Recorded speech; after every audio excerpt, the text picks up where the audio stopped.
साथियों नमस्कार। स्वागत है आपका शिक्षा मनोविज्ञान एवं बाल विकास की कक्षा में।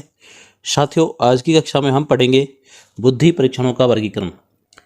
बुद्धि परीक्षणों का वर्गीकरण हम करेंगे।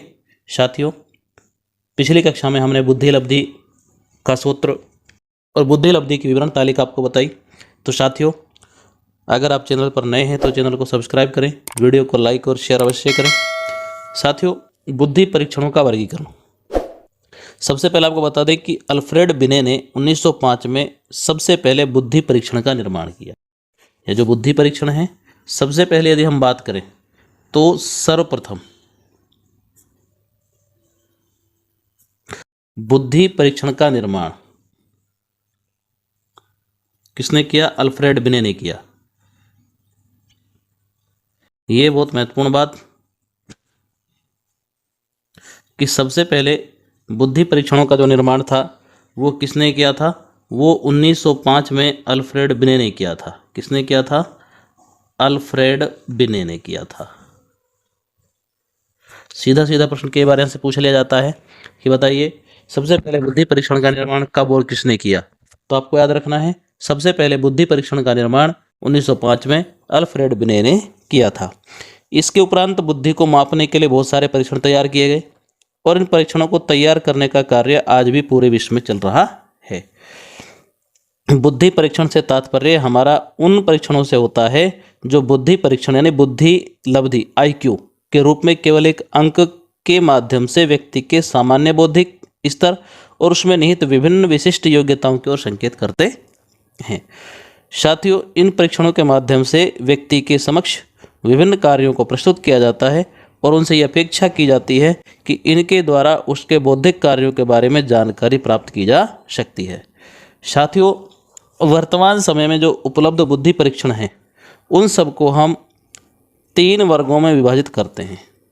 ठीक है, यानी कि वर्तमान में इस समय में जितने भी बुद्धि परीक्षण हैं उन सबको हम 3 वर्गों में विभाजित करते हैं।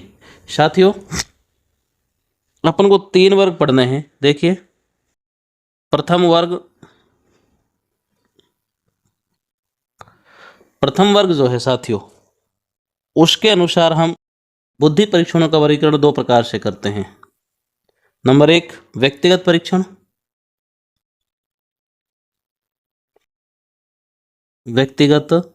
परीक्षण, और साथियों नंबर 2 सामूहिक परीक्षण,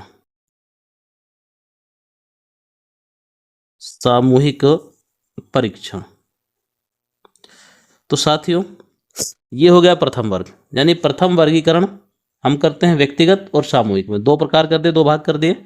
साथियों जो दूसरा वर्गीकरण है,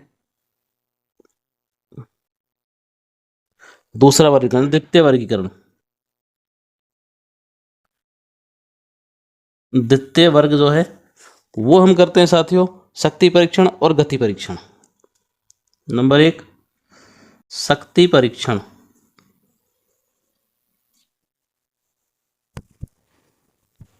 और दूसरा गति परीक्षण।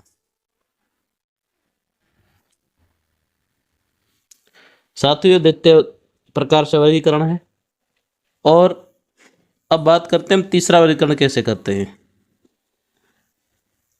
तृतीय वर्ग। साथियों तीसरा वर्गीकरण अपन को करना है एक शाब्दिक और अशाब्दिक।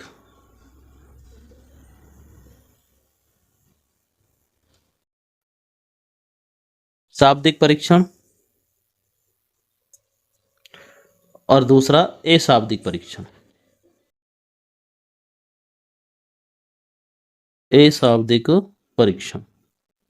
साथियों इस प्रकार से हमने बुद्धि परीक्षणों को 3 प्रकार से वर्गीकृत किया है।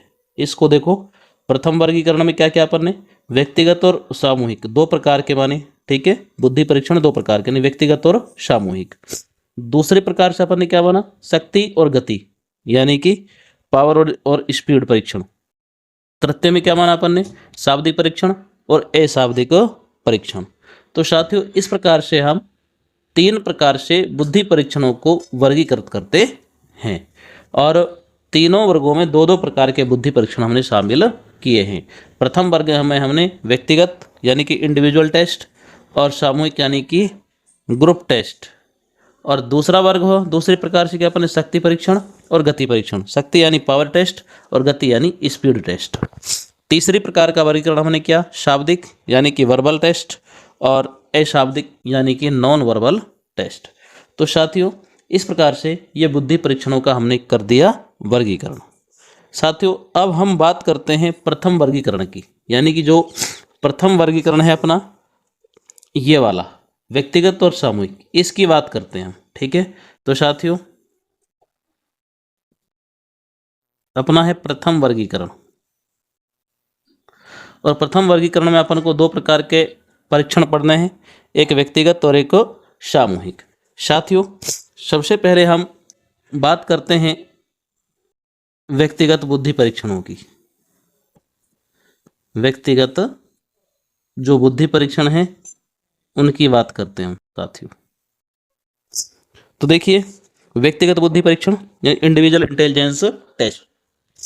साथियों इस परीक्षण का प्रशासन एक समय में एक ही व्यक्ति पर किया जाता है। भाई व्यक्तिगत है तो एक समय में एक ही व्यक्ति पर इस टेस्ट को किया जाता है, जिसके फलस्वरूप इसके प्रशासन में एक कुशल दक्ष और प्रशिक्षित परीक्षणकर्ता की आवश्यकता होती है। यानी कि इसमें क्या है, एक समय में एक समय में एक व्यक्ति पर किया जा सकता है। ठीक है, एक समय में एक व्यक्ति पर करते हैं। साथियों इसमें क्या होता है कि व्यक्ति विशेष के साथ सौहार्द स्थापित करके और इस सौहार्दपूर्ण व्यवहार से उसे सामान्य मानसिक स्थिति में लाना होता है, उसे किसी भी प्रकार के भय और चिंता से मुक्त करता है।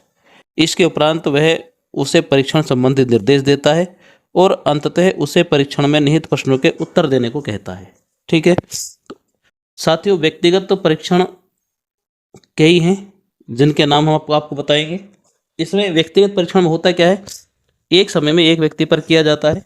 जब परीक्षण करता है, जो व्यक्तिगत बुद्धि परीक्षण कर रहा है वो पहले व्यक्ति को सामान्य स्थिति से में ला करके फिर उसको कुछ प्रश्न देता है, फिर उनसे उन प्रश्नों का उत्तर जानना चाहता है। तो साथियों इसके बाद इसमें हम व्यक्तिगत बुद्धि परीक्षणों में कुछ महत्वपूर्ण बुद्धि परीक्षण हैं। ठीक है, जैसे एक बुद्धि परीक्षण है बिने स्टैनफोर्ड परीक्षण। बिने स्टैनफोर्ड परीक्षण। साथियों एक है वेस्लर वैल्यू परीक्षण। वेस्लर वैल्यू परीक्षण। साथियों एक है बर्ट का तर्क शक्ति परीक्षण। बर्ट का तर्क शक्ति परीक्षण। एक है मिनेसोटा पूर्व विद्यालय परीक्षण। मिनेसोटा पूर्व विद्यालय परीक्षण। एक है साथियों पिंटर पैटरसन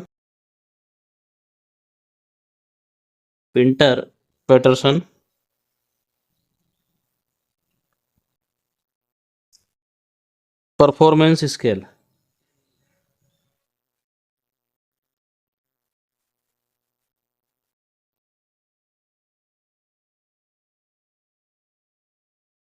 साथियों इसके अलावा भी कई हैं, जैसे भूल भुलैया यानी पार्टियस का, पार्टियस भूल Bhulaiyaa.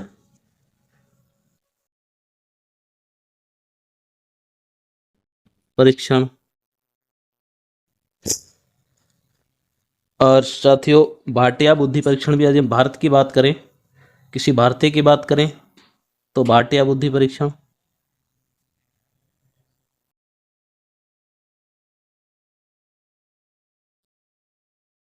Good enough trying a man test.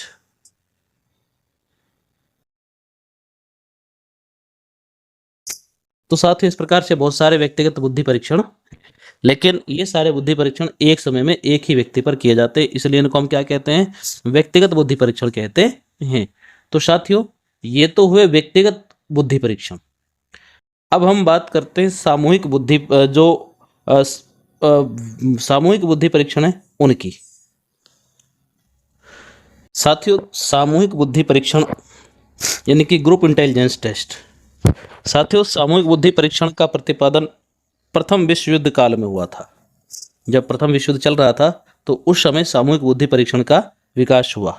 साथियों अमेरिकन सेना में योग्यताओं के आधार पर सैनिकों के चयन हेतु मनोवैज्ञानिकों ने ऐसे परीक्षणों की आवश्यकता का अनुभव किया जिसके द्वारा सैकड़ों व्यक्तियों की परीक्षा एक साथ एक ही समय में संभव हो सके।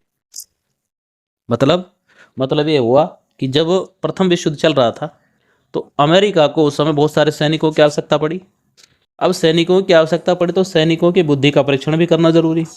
तो उस समय ऐसे परीक्षण तैयार किए गए कि जिनको एक समय में बहुत सारे सैनिकों पर परीक्षण जिनका किया जा सके। तो उस समय ये सामूहिक बुद्धि परीक्षण चलन में आए और विकसित किए गए। तो साथियों इसमें सैकड़ों व्यक्तियों की परीक्षा एक समय में ही संभव हो सकती है और इसी आवश्यकता की पूर्ति के लिए सामूहिक बुद्धि परीक्षणों का निर्माण हुआ। साथियों सामूहिक बुद्धि परीक्षण वह परीक्षण है जो एक ही समय में पूरे समूह पर प्रशासित किया जा सकता है। जहां एक साथ अनेक व्यक्तियों का परीक्षण लेना आवश्यक होता है वहीं यह परीक्षण अत्यधिक उपयोगी सिद्ध होता है। तो साथियों यह परीक्षण जो होता है सेना, अनुसंधान, विद्यालय, उद्योग आदि के लिए अत्यधिक उपयोगी है। यानी कि ये जो परीक्षण है ना ये एक समय में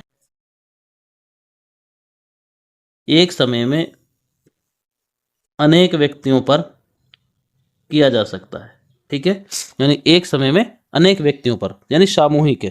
ठीक है साथियों सामूहिक बुद्धि परीक्षण के अंतर्गत कुछ परीक्षण आते हैं और वो परीक्षण कौन कौन से हैं देखो।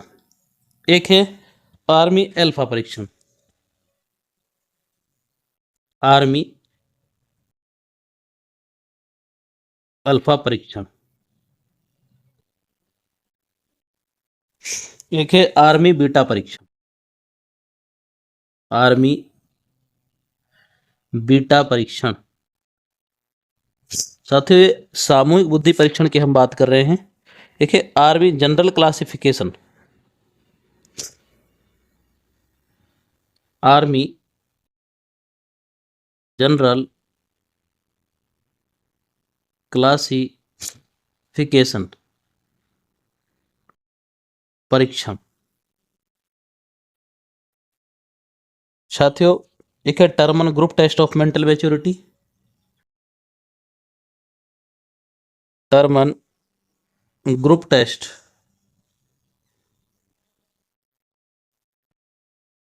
Of mental maturity.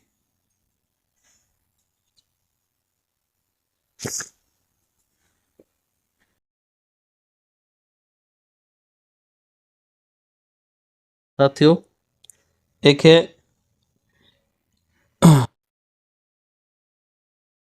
जो भारतीय है सोहनलाल की सामूहिक बुद्धि परीक्षा, सोहनलाल की सामूहिक बुद्धि परीक्षा। ये साथियों एक भारतीय विद्वान। इसके अलावा कैटल कल्चर,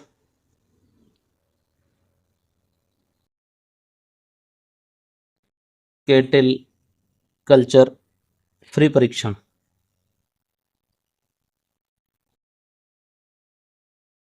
साथियों तो प्रयाग मेहता का सामान्य बुद्धि परीक्षण भी है, प्रयाग मेहता का सामान्य बुद्धि परीक्षण। साथियों ये बहुत सारे सामूहिक बुद्धि परीक्षण हैं। इन सारे परीक्षणों को हम सामूहिक बुद्धि परीक्षण मानते हैं, यानी कि एक समय में अनेक व्यक्तियों पर इनको लिया जा सकता है। यानी आर्मी अल्फा परीक्षण, आर्मी बीटा परीक्षण, आर्मी जनरल क्लासिफिकेशन परीक्षण। साथियों देखो आर्मी आ रहा है क्योंकि ये प्रथम विश्व युद्ध के दौरान निर्माण किया गया था सामूहिक बुद्धि परीक्षणों का, तो उस समय आर्मी पर ही इनको परीक्षित किया जाना था, आर्मी के लिए इनकी आवश्यकता हुई इसलिए। ठीक है Terman group test of mental maturity. Sohanlal की सामूहिक बुद्धि परीक्षा, कैटल कल्चर फ्री परीक्षण, एक प्रयाग मेहता का सामान्य बुद्धि परीक्षण। तो साथियों ये बहुत सारे क्या है, ये सामूहिक बुद्धि परीक्षण हैं। साथियों अब हम बात करते हैं सबसे महत्वपूर्ण कि व्यक्तिगत बुद्धि परीक्षण और सामूहिक बुद्धि परीक्षण में अंतर क्या होता है। चलिए साथियों, व्यक्तिगत बुद्धि परीक्षण और सामूहिक बुद्धि परीक्षण के अंतर को हम आपको अगली कक्षा में समझाएंगे। वीडियो की लंबाई ज़्यादा होने के कारण हम आपको हर चीज़ को टुकड़ों में समझाते हैं ताकि आपको अच्छी तरह समझ आ सके। तो साथियों व्यक्तिगत और सामूहिक बुद्धि परीक्षण दोनों का अंतर हम अगली कक्षा में पढ़ेंगे।